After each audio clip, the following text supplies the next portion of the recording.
Hello students, Kautilya academy Indore में आपका स्वागत है। मैं दर्शित जैन। आज हम जो जिस पर्टिकुलर सब्जेक्ट की बात करने वाले हैं वो सब्जेक्ट है हमारा, आप लोगों ने हो सकता है आप लोग इससे बेसिकली वाकिफ भी हों। एक बहुत इंटरेस्टिंग सब्जेक्ट की हम बात करेंगे एंड दैट इज इकोनॉमिक्स। ठीक है, इकोनॉमिक्स इकोनॉमिक्स यानी कि अर्थशास्त्र। यह हमारा सब्जेक्ट होगा। जो भी हमारे एग्जाम रिलेटेड टॉपिक्स रहेंगे, एग्जाम रिलेटेड हमारे सिलेबस के पार्ट रहेंगे इकोनॉमिक्स के, उनकी हम बात करेंगे, चाहे वो प्री लेवल के हों चाहे वो मेंस लेवल के। ठीक है, उनको हम समझ के चलेंगे। और ऐसा भी नहीं है, हम ये भी नहीं कहेंगे कि ये सिर्फ जो है हम एमपीपीएससी या स्टेट लेवल एग्जाम्स को ही टारगेट करके हुए चलेंगे। ये जो चीजें हम यहाँ पर कवर अप करेंगे वो आपको, चाहे आप बात करें यूपीएससी में कुछ एक बेसिक लेवल पे, चाहे आप बात करें इन जनरल कोई और दूसरी सर्विसेज लाइक अगर एसएससी एफपीयू से बैंक, तो ऐसे बहुत सारे अलग अलग कॉम्पिटेटिव एग्जाम्स हैं जिनके अंदर हम यहां से जुड़े हुए जो भी इंपॉर्टेंट पॉइंट्स होंगे उनको लेकर चलेंगे। ठीक है, एक बहुत इंटरेस्टिंग बहुत अच्छा सब्जेक्ट माना जाता है इकोनॉमिक्स। और आज के टाइम में बेसिकली जो क्वेश्चन एग्जाम में पुटअप हो रहे हैं उनके अंदर इकोनॉमिक्स का जो पोर्शन है उसको थोड़ा सा कहीं ना कहीं से बढ़ा दिया गया है। चाहे वो करंट से रिलेटेड अपडेशन हो, चाहे वो किसी तरीके का कोई फाइनेंशियल अपडेशन हो, तो उनसे ऐसी चीजों को एग्जाम में थोड़ा सा आजकल ज्यादा पूछा जा रहा है। ठीक है, तो हम उसी हिसाब से चलेंगे कि हमारे एग्जाम में क्या आता है। एग्जाम ओरिएंटेड स्टडी जिसको कहा जाता है, आज उसकी नीड सबसे ज्यादा, क्योंकि होने में तो हमें यूट्यूब पे या इन जनरल बुक्स में इतना बहुत कुछ डेटा मिलता है जो कि जरूरी नहीं है कि वो काम का ही हो हमारे। तो हम उसी डेटा को देखेंगे जो हमारे काम का, हमारे सिलेबस का एक जनरल केस में हिस्सा बनता है। ठीक, सबसे पहले अगर मैं पहले सब्जेक्ट इंट्रोडक्शन की बात करेंगे, उसके बाद हम हमारे सिलेबस इंट्रोडक्शन की बात करते हैं कि भाई उसमें हमें क्या क्या देखना है, किस तरीके की चीजें हमें वहां पर कवर अप करनी है। देखो, पहले अगर हम सबसे पहले अगर इस सब्जेक्ट की बात करें, इस वर्ड की बात करें इकोनॉमिक्स, तो हम यहां पर दो तरीके के वर्ड्स देखते हैं। एक इकोनॉमी और एक वर्ड आता है हमारे सामने जो हमने यहां पर लिखा हुआ है, दैट इज इकोनॉमिक्स। ठीक है, इकोनॉमिक्स यानी यही अर्थशास्त्र। और ये जो इकोनॉमी है इसका अगर हिंदी अनुवाद किया जाए तो कुछ इस तरीके से बन जाएगा, अर्थव्यवस्था। ठीक है, चाहे हम इसको बात करें इकोनॉमी लेवल पे तो ये एक अर्थव्यवस्था कहलाएगी, और दूसरी तरफ हम देख रहे हैं इकोनॉमिक्स तो ये हमारा अर्थशास्त्र कहला रहा है। पहले शब्द की बात करते हैं कि शब्द क्या कहना चाहता है। शब्द ये कहना चाहता है, एक ग्रीक वर्ड, एक ग्रीक वर्ड जिसका अर्थ एक तरीके से जो वर्ड है दैट इज ओइकोनोमियो। एक शब्द, ये ध्यान रखिएगा, कई बार एग्जाम्स में पूछा जा चुका है कि ये जो इकोनॉमिक्स शब्द है इसकी उत्पत्ति किस शब्द से किस तरीके से मानी गई है। तो हम यहां पर बात कर रहे हैं कि एक शब्द है ग्रीक वर्ड जिसका अर्थ होता है ओइकोनोमियो। इस ओइकोनोमियो का मतलब क्या हुआ? एक ग्रीक वर्ड है ओइकोनोमियो, इसका मतलब एक तरीके से management of resources, management of resources, या एक तरीके से एक सिंपल फॉर्म में हम इसको ऐसे भी मान लें कि स्टडी ऑफ जो house hold needs, house hold requirement, यानी कि डिमांड एंड सप्लाई, इस तरीके की जो चीजें होती है उससे संबंधित ही शब्द है ओइकोनोमियो। मैनेजमेंट ऑफ रिसोर्सेस के किस तरीके से आप संसाधनों का एक मैनेजमेंट बना के रखते हैं, उनका प्रबंधन किस तरीके का होता है, तो that particular management of resources basically economy. इसको हम एक बेसिक वे में ये समझेंगे। इसके अलावा बहुत सारी चीजें हो सकती है, बहुत सारे अलग अलग मतलब भी निकल सकते हैं, but this is the prior thing. अब इसी से ये शब्द बना इकोनॉमिक्स या इकोनॉमी, यही दो शब्द बने। इन शब्दों के आधार पर अगर हम बात करें, जैसे अगर हम एक मॉडर्न टाइम में देखते हैं, मॉडर्न टाइम में देखते हैं तो बहुत सारे अलग अलग इकोनॉमिस्ट, बहुत सारे अलग अलग ऐसे अर्थशास्त्री हैं जिनके नाम हमें देखने को मिलते हैं। तो उसमें से जो कुछ इंपॉर्टेंट जनरली नाम सामने चलते हैं वो कुछ इस तरीके के नाम होंगे। उनको कैसे रिलेट करेंगे हम वो भी आगे देखेंगे। कि जैसे हम बात कर लेते हैं एडम स्मिथ, दूसरा नाम हम यहां पर बात करते हैं किसकी, कार्ल मार्क्स की। इसके अलावा हम बात करते हैं यहां पर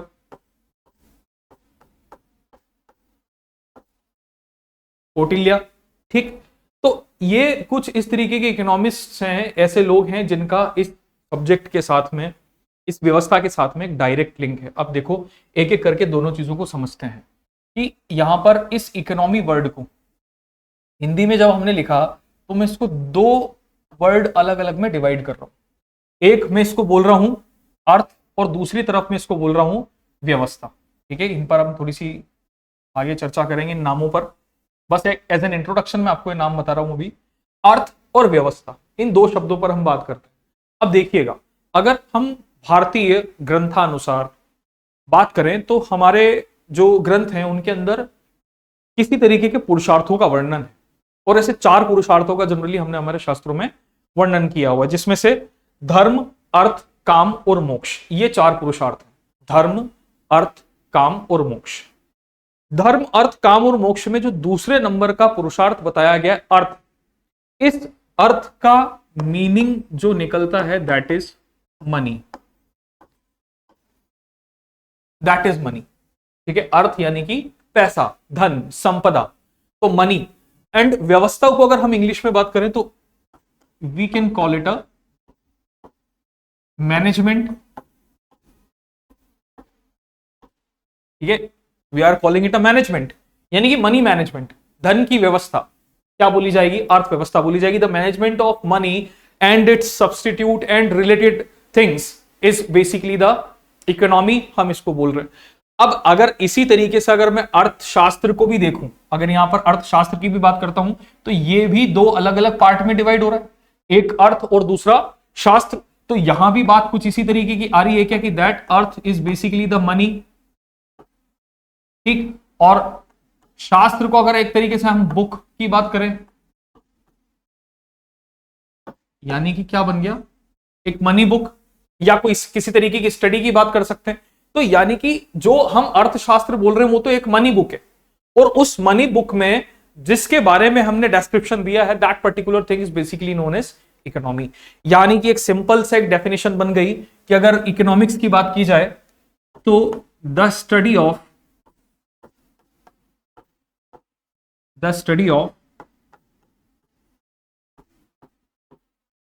इकोनॉमी इज इकोनॉमिक्स।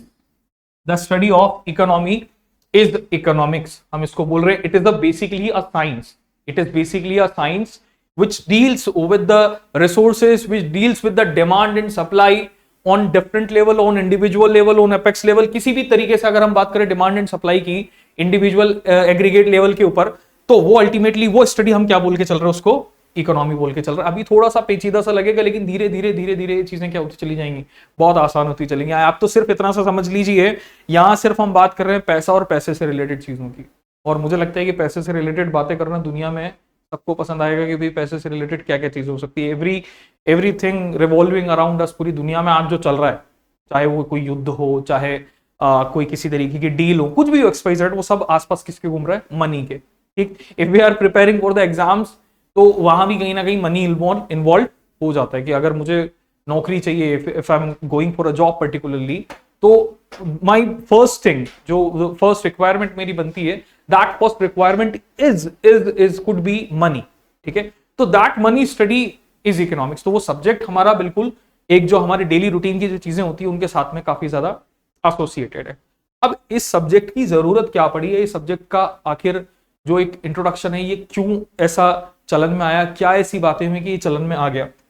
हमने बेसिक चीज देखी कि मनी मैनेजमेंट जो हो रहा है, उस मनी मैनेजमेंट के लिए जिस पर्टिकुलर बुक का हमने यूज किया, उस बुक का हमने नाम दे दिया यहां पर इकोनॉमिक्स, और अर्थव्यवस्था हमने इस तरीके से नाम दिया हुआ है। तो ये दो शब्द हमारे सामने एक तरीके से क्लियर हो गए, यहां तक बात हमारी क्लियर है। ठीक है, इससे आगे चलते हैं, थोड़ा सा इससे आगे चलते हैं। अगर हम पहले बात करते हैं इकोनॉमी, तो इकोनॉमी से हम क्या समझे, धन की व्यवस्था को आखिर किस तरीके से दुनिया में बताया गया। ठीक है, इस पर बात करते हैं। थोड़ी सी बेसिक इंट्रोडक्शन हम देखेंगे, हमारा सिलेबस हम देखेंगे कि आखिर इस इकोनॉमी में बात क्या की गई है। जब तक आपको सिलेबस, जब तक आपको सब्जेक्ट का इंट्रोडक्शन ये नहीं पता कि सब्जेक्ट आपका क्या कहना चाह रहा है, सिलेबस आपका क्या कहना चाह रहा है, तब तक आप उस सब्जेक्ट के अंदर किसी भी तरीके की एक्सपर्टीज को ऑप्ट नहीं कर पाएंगे, उसको समझ नहीं पाएंगे सब्जेक्ट को। तो सब्जेक्ट को समझने के लिए सबसे पहले हमें यह पता होना चाहिए कि इसके जो कंपोनेंट्स हैं वो क्या क्या है, किन किन चीजों के बारे में इसमें बात की हुई है। ठीक है, अर्थव्यवस्था, इकोनॉमी। दुनिया में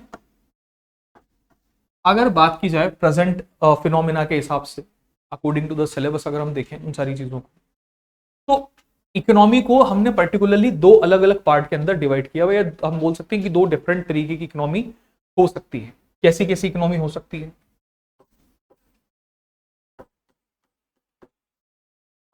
capitalist and socialist economy. There are basically two types of economy हमारे यहां पर देखने में आता है, कि कैपिटलिस्ट इकोनॉमी और दूसरा सोशलिस्ट इकोनॉमी। इसी से हमारा सिलेबस भी बनेगा, इसी से हमारा सब्जेक्ट भी बनेगा। ठीक है, पहले सिर्फ हम बेसिक देख रहे हैं कि मतलब क्या है सब्जेक्ट का, उसके बाद फिर सिलेबस को आगे देखेंगे। ठीक है, capitalist and socialist economy. Capitalist economy का मतलब हो गया एक ऐसी economy which is directly associated with the association of trade, ठीक है, प्रॉफिट, कैपिटलिज्म, पूंजीवाद जिसको बोला जाता है। This is the particular capitalist economy. When we are talking about a socialist economy, तो एसोसिएशन किसका इसके साथ में, that is association of social studies या social welfare. Association of social welfare, दो टाइप से यहां पर हमने इसको बांट दिया। एक को हमने बोल दिया capitalist association of trade, profit and capitalism, एक हमने बोल दिया association of social welfare. Capitalist economy जो है, इसके एग्जाम्पल अगर हम देखें कि कौन से कंट्रीज इस कैपिटलिस्ट इकोनॉमी को फॉलो करते हैं, यूएस, यूके और Australia and countries like this basically follow the capitalist economy. इधर भी देख लेते हैं, countries like Russia, China, Cuba, ठीक, या फिर नॉर्थ कोरिया, ठीक है, अरब नेशंस। यहां कहीं ना कहीं एक सोशलिस्ट इकोनॉमी को फॉलो किया जाता है। अब ये अलग अलग कैसे हुआ इस पर आते हैं कि आप कैपिटलिस्ट इकोनॉमी और सोशलिस्ट इकोनॉमी को अलग अलग कैसे रखें। देखिए, जैसा कि यहां पर वर्ड लिखा हुआ कैपिटलिज्म, कैपिटलिज्म का मतलब होता है पूंजीवाद। पूंजीवाद का मतलब ये हो गया कि अगर किसी देश की अर्थव्यवस्था, किसी देश की इकोनॉमी, या वहां पर कोई भी मनी रिलेटेड कोई भी अगर किसी तरीके का टास्क एग्जीक्यूट हो रहा है, तो वो कहीं ना कहीं प्रॉफिट से रिलेटेड, ट्रेड से रिलेटेड, बजटिंग से रिलेटेड, इनसे रिलेटेड जो पॉइंट्स आते हैं वो कैपिटलिज्म के अंदर कहे जाते हैं। किसी समय में जब ब्रिटिश कॉलोनियल एरा हुआ करता था, किसी समय में, किसी काल में, तो उस समय ब्रिटिश के अंदर, ब्रिटिशर्स के अंदर में यूनाइटेड स्टेट्स ऑफ अमेरिका भी एक कंट्री था। America was captured by the Britishers. ठीक, अब जैसे अमेरिका रिलीज हुआ उसके बाद में कैपिटलिज्म दुनिया में थोड़ा सा बढ़ता गया। कैपिटलिज्म का मतलब उन्होंने ये कह दिया कि हम व्यापारिक दृष्टिकोण को ज्यादा महत्ता देंगे, व्यापारिक दृष्टिकोण से ज्यादा आगे बढ़ेंगे, ट्रेड रिलेटेड जो भी टास्क हैं उनसे हम आगे बढ़ सकते हैं। और सबसे अच्छी चीज यहां पर देखने में ये आई कि अमेरिका जो फ्री हुआ, अमेरिका को जो फ्रीडम मिला, वो फ्रीडम भी कैपिटलिज्म की वजह से ही मिला, क्योंकि इनके पास में इतनी पावर्स मनी रिलेटेड आ चुकी थी, ये सेल्फ सेटिस्फैक्टरी हो चुके थे, सेल्फ रिलायंस हो चुके थे, आत्मनिर्भर हो चुके थे। अब जब ये आत्मनिर्भर हुए, जब इनके पास में फंडिंग आना शुरू हुई, पैसा आना शुरू हुआ, तो इनको ऐसे कुछ रास्ते मिले जिन रास्तों के कारण ये ब्रिटेन से आजाद हो गए। ब्रिटेन से इनको आजादी मिल गई, फ्रीडम ऑफ यूनाइटेड स्टेट्स इनको मिल गया एक तरीके से। अब यहां पे क्या हुआ कि इन्होंने कैपिटलिस्ट इकोनॉमी को ज्यादा एक तरीके से सही माना, और इस कैपिटलिस्ट इकोनॉमी को दुनिया में लेकर कौन आए? इस कैपिटलिस्ट इकोनॉमी को दुनिया में लेकर आए एक बड़े महान इकोनॉमिस्ट माने जाते हैं, जिनका की नाम है एडम स्मिथ। ठीक है, एडम स्मिथ, मैं इधर लिख देता हूं इसको,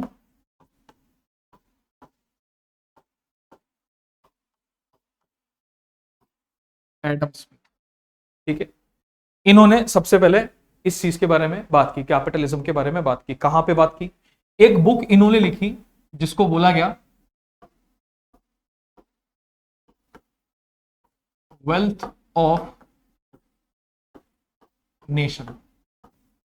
बुक इन्होंने लिखी जिसका नाम दिया इन्होंने वेल्थ ऑफ नेशन। ये इनकी एक किताब थी। इस किताब के अंदर कैपिटलिज्म को बहुत अच्छे से, काफी ज्यादा अच्छे लेवल पे, अच्छे पैमाने पे बताया गया।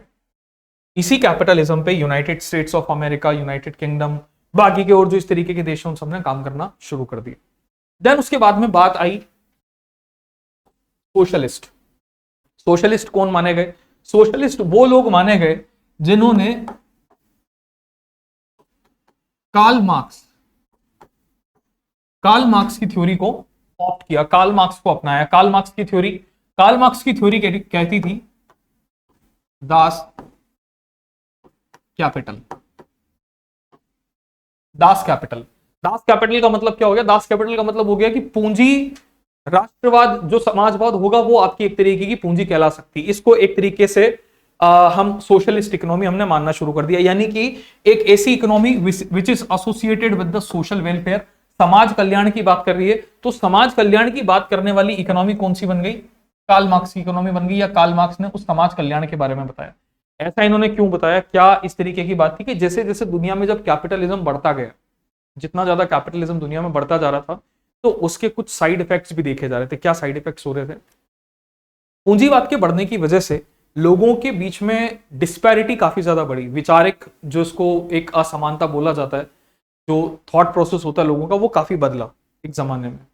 जैसे कोई आदमी पैसे वाला है, कोई अमीर है, तो वो अपनी सोसाइटी को एक उसी तरीके से, अपने स्टैंडर्ड उसी तरीके से मेंटेन कर रहा था। तो उसको उस चीज से कोई लेना देना नहीं ना कि समाज का कोई दूसरा वर्ग जो है वो गरीब भी है या निचला वर्ग भी है, जिसके कल्याण की बात यहां पर कैपिटलिस्ट इकोनॉमी में किसी प्रकार से नहीं की गई। यानी कि लेबर और लेबर्स के जो राइट्स थे उनको किसी तरीके से नहीं रखा गया। आपने कई बार एक नाम सुना होगा, अमेरिका में एक पार्टी का नाम है लेबर पार्टी, कई बार इसका नाम आता है। तो लेबर पार्टी आखिर में कहना क्या चाहती थी? उस लेबर पार्टी ने कुछ ऐसे तथ्य सामने रखे थे जिन तथ्यों का मानना यह था कि कहीं ना कहीं हमें लेबर्स या छोटे व्यक्ति को भी समाज का एक हिस्सा मानना पड़ेगा और उसके उत्थान की बात करनी पड़ेगी।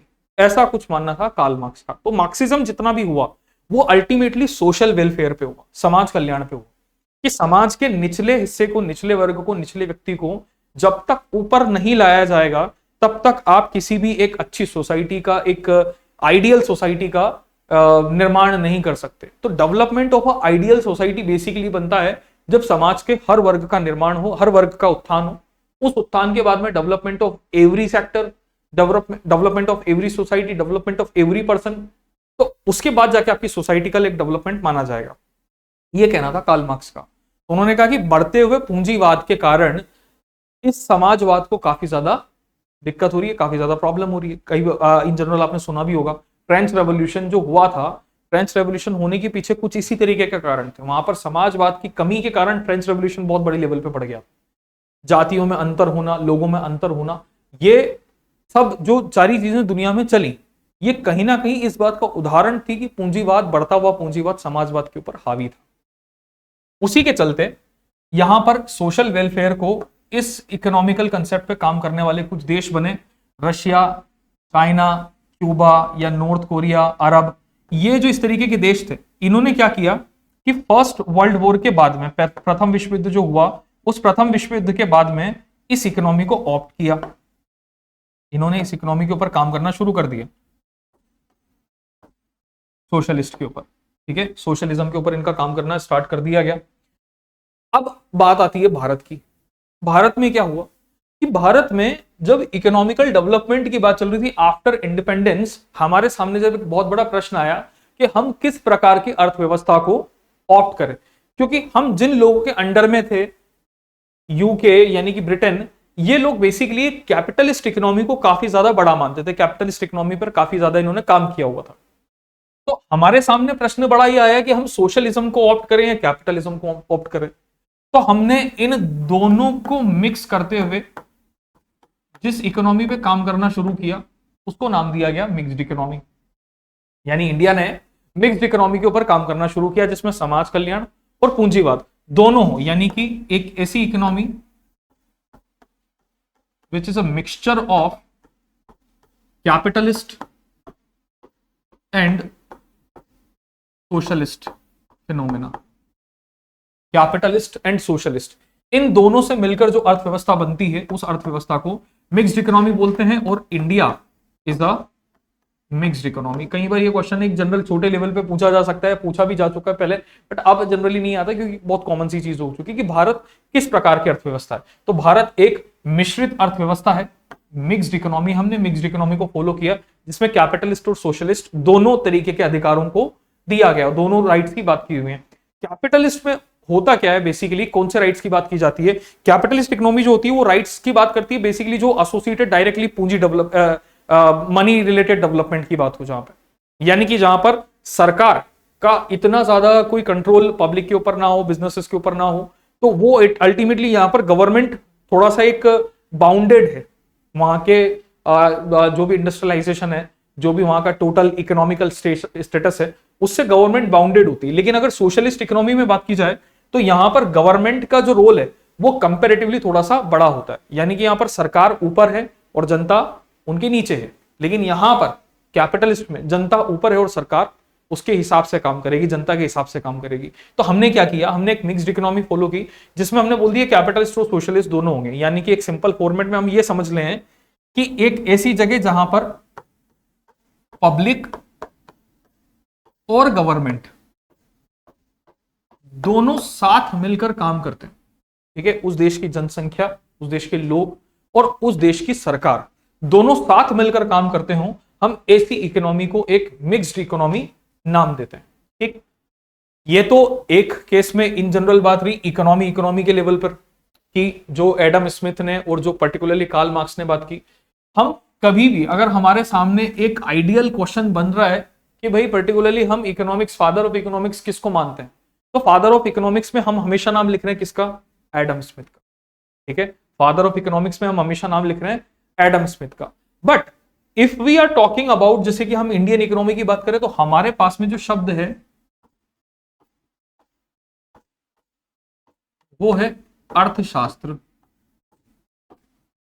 अर्थशास्त्र, अब ये अर्थशास्त्र हिंदी में अर्थशास्त्र है तो ये इंग्लिश में भी अर्थशास्त्र ही रहेगा। ये इंग्लिश में भी अर्थशास्त्र ही रहेगा। इस अर्थशास्त्र के जनक कौन माने गए हमारे यहां पर? कौटिल्य, ठीक है। इस अर्थशास्त्र के जनक, अपने इंस्टीट्यूट का नाम दैट इज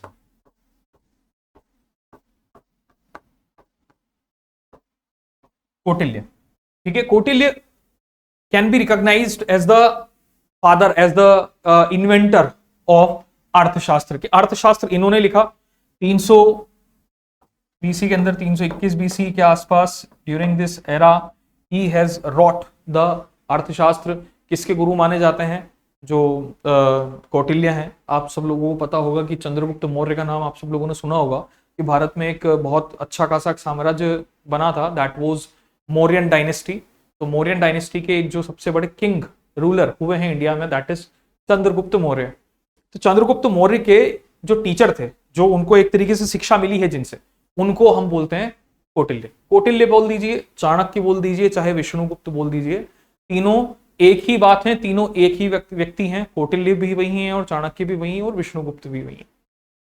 अब क्या है यहां पर कि जैसे अर्थशास्त्र भारत में लिखा गया, इस अर्थशास्त्र के अंदर ऐसा नहीं है कि सिर्फ मनी रिलेटेड या जो बिजनेस रिलेटेड, व्यापार से संबंधित जितनी भी चीजें थी सिर्फ उन्हीं के बारे में डिस्क्रिप्शन दिया हुआ था।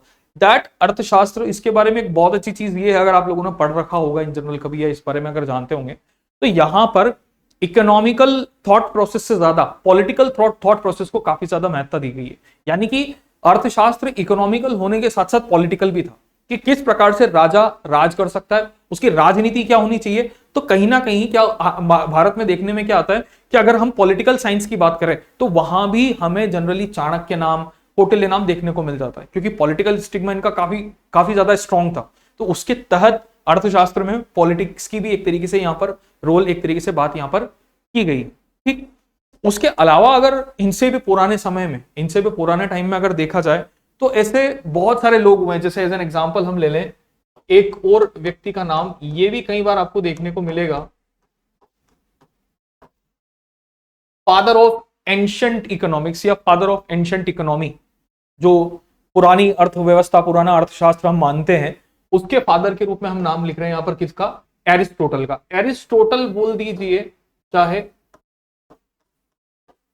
अरस्तु बोल दीजिए, एक ही बात है।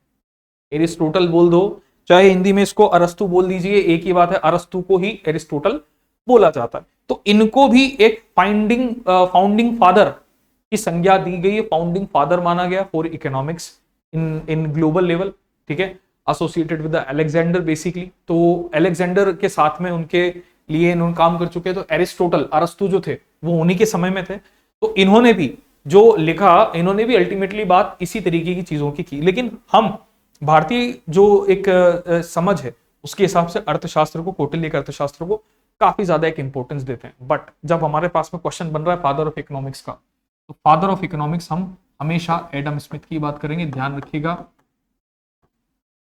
फादर ऑफ इको हम इन्हीं को बोल के चलेंगे, ठीक है। अर्थशास्त्र के जनक हमारे लिए एडम स्मिथ ही माने जाएंगे, क्योंकि एग्जाम में अगर क्वेश्चन बन रहा है तो हमें इसी तरीके से। हाँ, लेकिन अगर वहां की लैंग्वेज चेंज हो जाती है, आपके क्वेश्चन की लैंग्वेज कुछ और है, भारतीय व्यवस्था के अनुसार, भारतीय शास्त्रों के अनुसार अर्थशास्त्र का रचयिता किनको माना गया, तो अर्थशास्त्र के रचयिता मान लिए गए, फिर आप आंसर वहां पे कर दीजिए कौटिल्य, कोई प्रॉब्लम नहीं, ठीक है।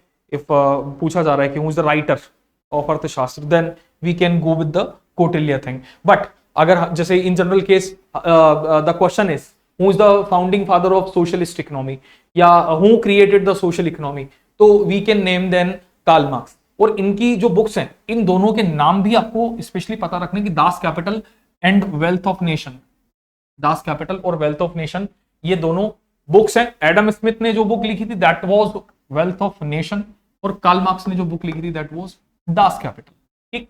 तो ये तो बात रही हमारी इकोनॉमी वर्ड की, कि ये इकोनॉमी किस तरीके से एक जनरल फॉर्म में। इसके अलावा भी हो सकता है बहुत अलग अलग फॉर्मेट हमें देखने को मिले, just like open economy, closed economy, ठीक। जैसे ओपन इकोनॉमी का मतलब एक ऐसी इकोनॉमी जो बिल्कुल ओपन है, ओपन इकोनॉमी जहां पे ट्रेड वगैरह पे कोई बैरियर नहीं है, there is no barrier on trades. A country can import goods and services, a country can export goods and services, that will be the open economy. Closed economy, a country which is which cannot allow, ठीक है, which is not allowed for the trade service, for export and import, that particular economy will be the closed economy. तो ultimately क्या है कि ये तो शब्दों से हमें बहुत सारी चीजें वैसे ही समझ में आ जाती हैं। यहाँ पे अगली बड़ी चीज है हमारे सामने, अगला बड़ा पॉइंट है, that is the word economics. वो तो इकोनॉमी थी, इसको तो हमने इकोनॉमी बोला था, अर्थव्यवस्था। और इधर हम अब बात कर लेते हैं इकोनॉमिक्स यानी कि अर्थशास्त्र की।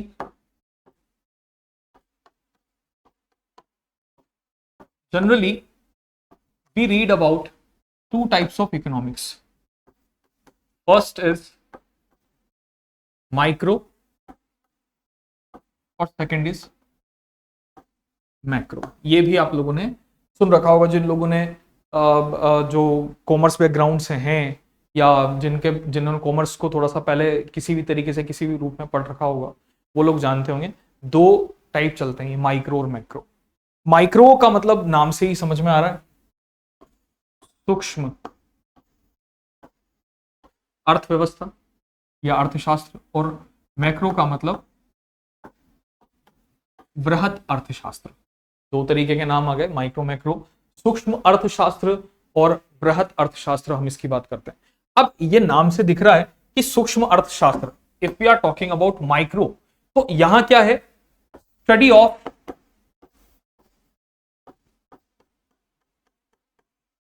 Individual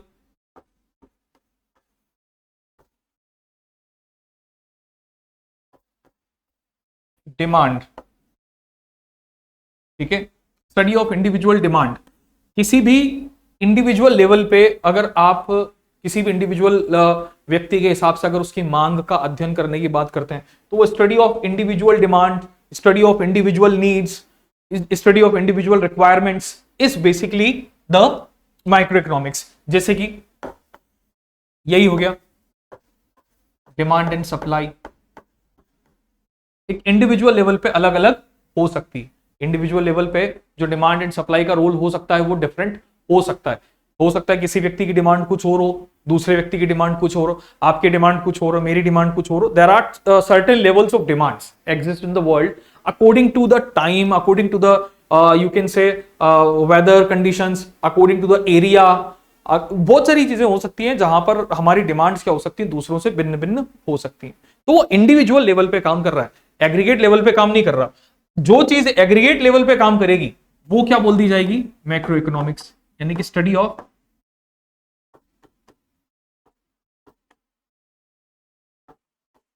aggregation, the study of aggregation. The study of aggregation का मतलब क्या हुआ कि एग्रीगेट लेवल पे एग्रीगेशन या एग्रीगेट लेवल पर, एग्रीगेशन लेवल पर अगर हम बात कर रहे हैं तो वो फिर क्या हो जाएगा, मैक्रो इकोनॉमिक्स में चला जाएगा. जैसे कि सपोज करिए हम यहां पर बात कर लेते हैं, जैसे हो गया सेंसस, जैसे हो गया एक बहुत बड़ा जो जनरली हमारा टॉपिक भी बनेगा, दैट इज नेशनल इनकम. सबसे इंपॉर्टेंट कंसेप्ट यही है, नेशनल इनकम. ठीक, इसके अलावा हम बात कर लेते हैं जैसे कि एग्रीकल्चर.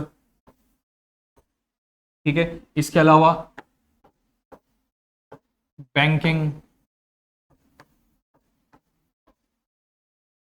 ठीक, तो these are the basic things जो एक एग्रीगेट लेवल पे होंगी, जो कंप्लीट लेवल पे होंगी, एग्रीगेट कंट्री के लेवल पे होंगी, उनको हम मैक्रो इकोनॉमिक्स का एक तरीके का हिस्सा रखते हैं. और इन्हीं से रिलेटेड, इन्हीं दोनों को अगर हम कंप्लीट ऐड कर दें तो ये हमारा क्या बन जाएगा, पूरा कंसेप्ट बन जाएगा इकोनॉमिक्स का. अब देखो, सपोज करो जैसे डिमांड एंड सप्लाई है, गुड्स एंड सर्विसेज की डिमांड सप्लाई हो रही है, उसका मार्केट भी चलेगा, वो गुड्स एंड सर्विसेज मार्केट में भी आएंगे. लेकिन जब मार्केट में आएंगे तो किस लेवल पे हो जाएंगे, एग्रीगेट लेवल पे हो जाएंगे. यानी कि जो कंसेप्ट यहां पर हम इंडिविजुअल लेवल पे देख रहे हैं, अगर मैं उसको पूरी तरीके से सबके लेवल पे लेकर आऊं, कॉमन फैक्टर पे, कॉमन जगह लेकर आऊं, तो वो क्या बन जाएगा हमारा,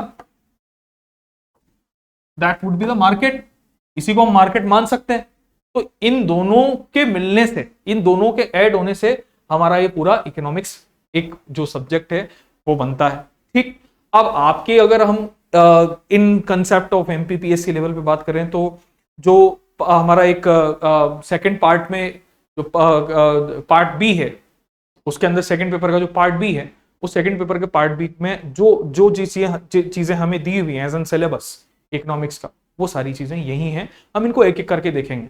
ठीक, वो जो कंसेप्ट हमारा सबसे पहले स्टार्ट होगा वो कहां से स्टार्ट होगा, that is from national income. यहां से हम इस चीज को देखेंगे. अब हमारा सिलेबस हमसे किन किन चीजों को पूछ रहा है, कौन कौन सी बातें कर रहा है सिलेबस हमारा, उस पर भी थोड़ी सी बात कर लेते हैं कि हमारा सिलेबस हमसे क्या क्या आगे पूछेगा. तो इसको अगर एज अ पैटर्न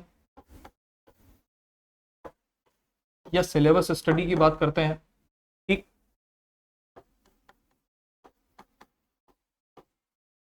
तो एक तो हो गया हमारा बेसिक इंट्रोडक्शन जो भी हमने देखा, इंट्रोडक्शन ऑफ इको,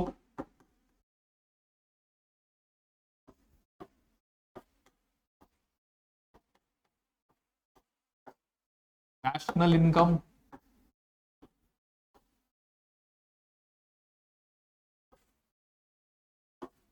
के अलावा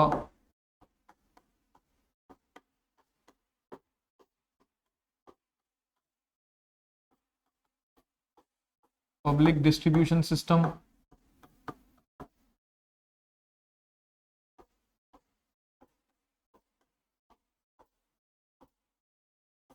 budget,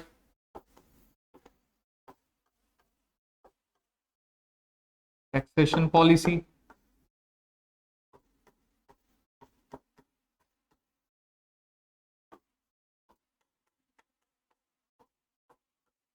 fiscal policy,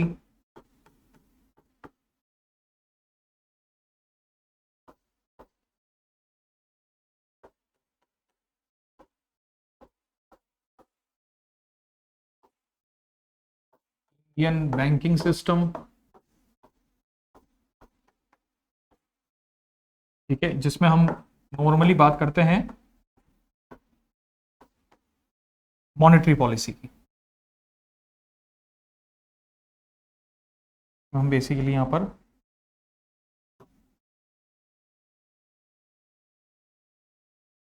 monetary policy शब्द आप लोगों ने सुन रखा होगा पहले भी ये.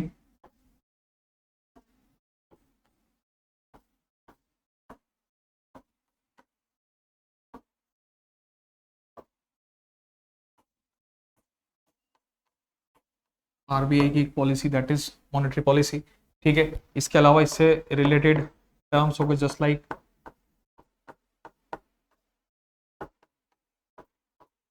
इन्फ्लेशन, ठीक है।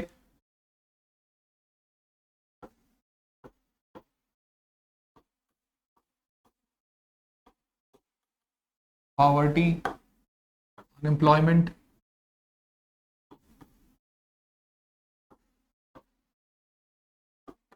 मार्केट, इसी में हम मार्केट में डिमांड एंड सप्लाई की बात करते हैं,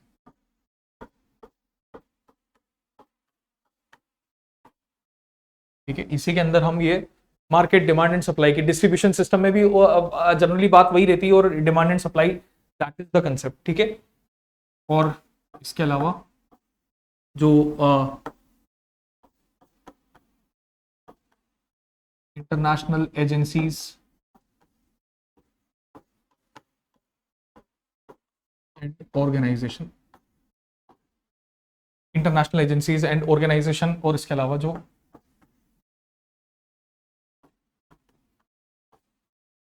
करंट फाइनेंशियल पॉइंट्स। प्रिसाइजली हम इन एक एक चीज को थोड़ा थोड़ा सा देखेंगे, बहुत सारी चीजें आप इनमें से पहले ही समझते हैं। तो ये जो हमारा पूरा बनेगा that is paper 2 part B, ठीक है। पेपर 2 पार्ट बी में ये कुछ जो इस तरीके की चीजें सिलेबस में और भी हो सकता है, माइट भी पॉसिबल आपको कुछ अलग तरीके से देखने को मिले, बट अल्टीमेटली क्या होगा कि वो जो सारे टॉपिक्स हैं वो कहीं ना कहीं इसके अंदर क्या हो जाएंगे, मर्ज हो जाएंगे।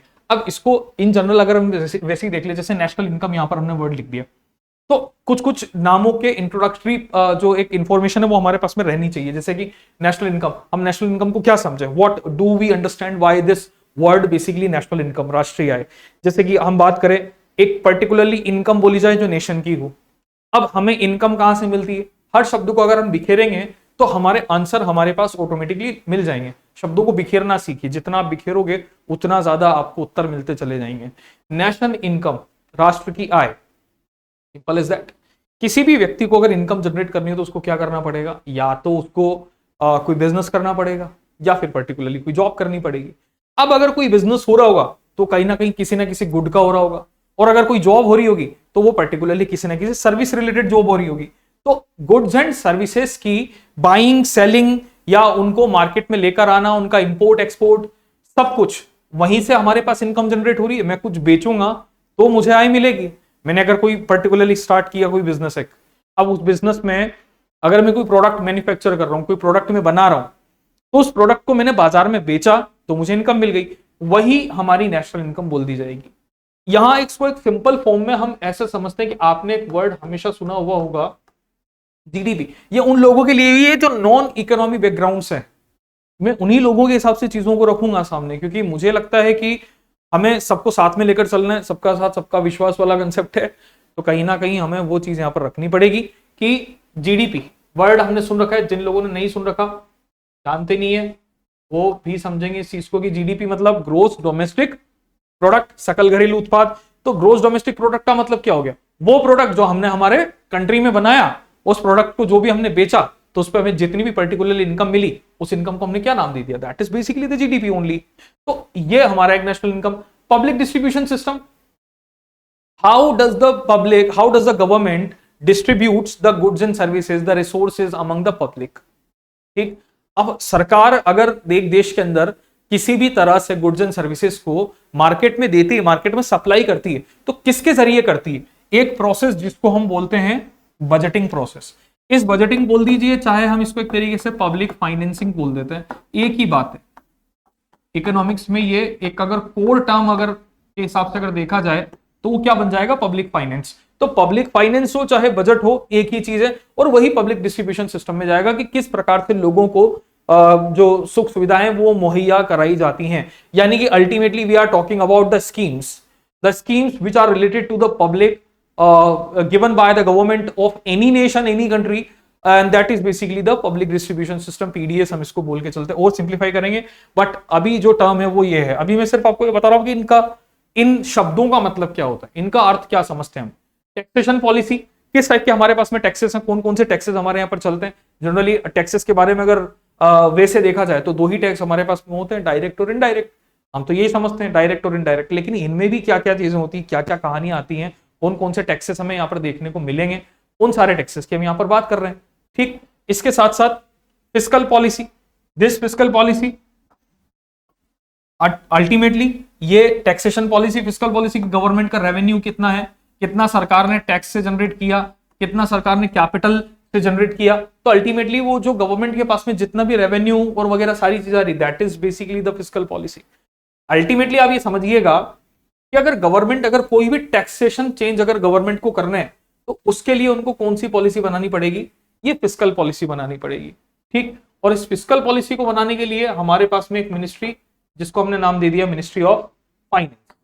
ठीक है, इसको हम इसी को मिनिस्ट्री ऑफ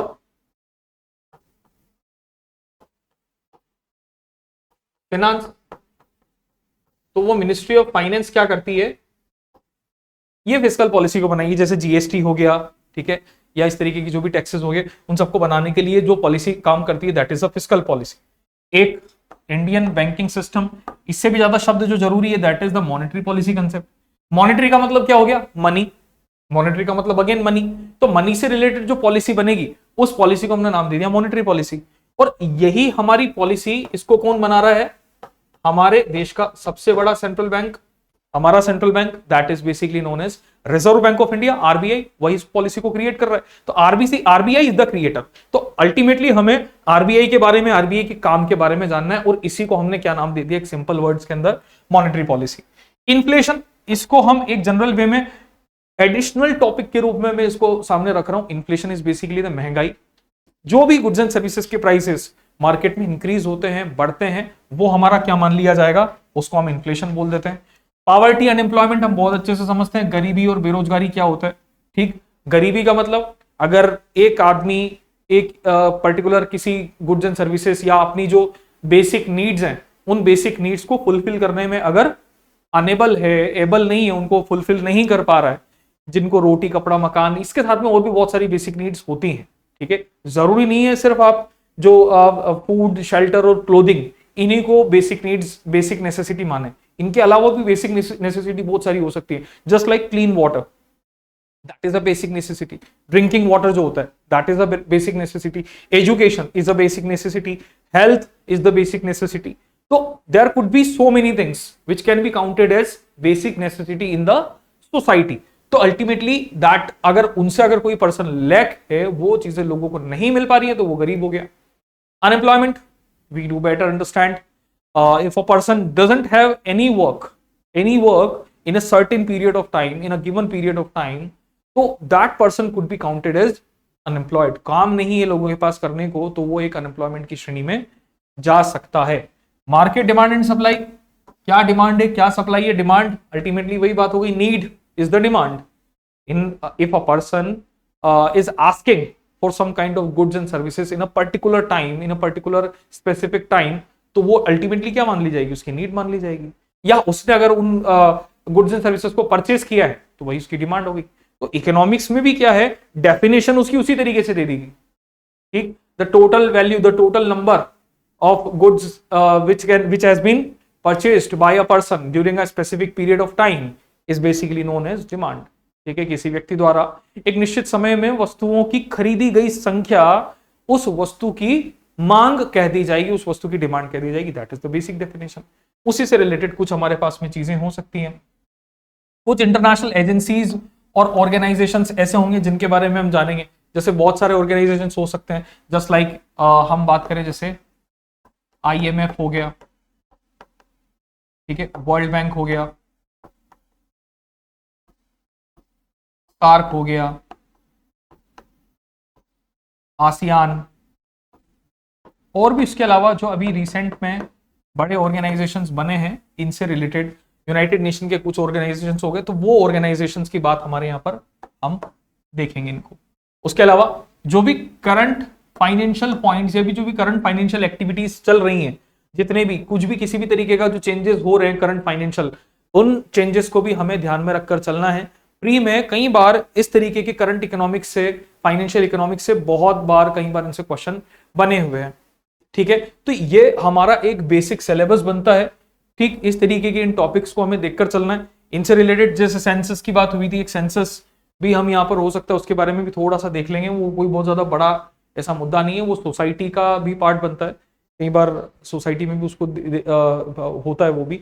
बट स्टिल ये जो है ये हमारे मेजर्स हैं जिनको हम लेकर चलेंगे, जो हमारे दोनों तरीके से मैक्रो और माइक्रो दोनों के अंदर काम आएगा। वो ये हमारा पूरा पैटर्न इस तरीके का बनेगा। ठीक है, तो हम जो अगले लेक्चर से शुरुआत करेंगे, वो अगला लेक्चर हम कौन सा, अगले लेक्चर से हमारा जो टॉपिक बनेगा that would be the national income. इसको हम लेकर चलेंगे, ये इसकी बात हम सबसे पहले करने जाएंगे। ठीक है, तो अभी तक की कहानी हमारी यही है। मेरा आज जो आपको एक इंट्रोडक्टरी एक सेशन लेने का जो आज ये पूरा प्रोसेस मैंने किया है, ये सिर्फ इसलिए किया ताकि आप लोग एक बार सब्जेक्ट से इंट्रोडक्शन आपका हो जाए कि आखिर में सब्जेक्ट कहता क्या है। ठीक है, तो हमने कुछ चीजों पर यहां पर बात की कि हमारी इकोनॉमिक्स क्या थी, किस टाइप से, कौन कौन से टाइप्स हमने इसके देखे, कैपिटलिस्ट इकोनॉमी, सोशलिस्ट इकोनॉमी के बारे में हमने बात करी, यहां पर एडम स्मिथ, कार्ल मार्क्स के बारे में हमारी बात हुई। ठीक, इसके बाद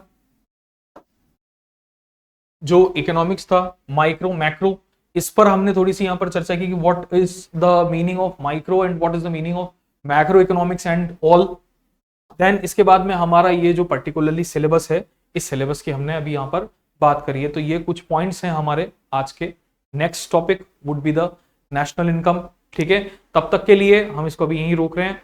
नेक्स्ट से आप जुड़िएगा, इसको देखिएगा, नेक्स्ट टॉपिक हम नेशनल इनकम स्टार्ट कर देंगे। Thank you so much.